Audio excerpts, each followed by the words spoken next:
tentara Israel masuk ke dalam jebakan Brigade Al-Qassam di jalur Gaza.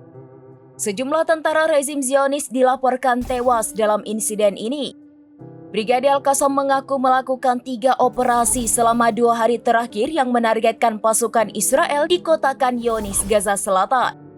Dalam operasi pertama dilakukan pada Rabu 16 April 2025. Mereka memancing pasukan khusus Zionis ke dalam terowongan yang sudah dipasangi jebakan.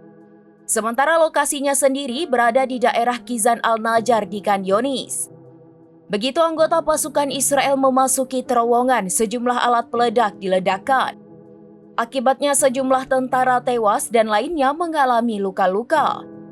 Di hari yang sama, para petempurnya meledakkan 3 alat peledak kuat yang menargetkan 2 bulldozer militer D9 Israel. Operasi militer berlanjut hingga Kamis 17 April yang menyerang 3 bulldozer D9 Israel. Mereka menggunakan granat berpeluncur roket Yasin 105, bahan peledak Shuas, dan bom barel. Meski demikian, Israel belum memberikan respons terkait klaim Brigade Al-Qassam ini.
Download Tribun X sekarang, menghadirkan lokal menjadi Indonesia.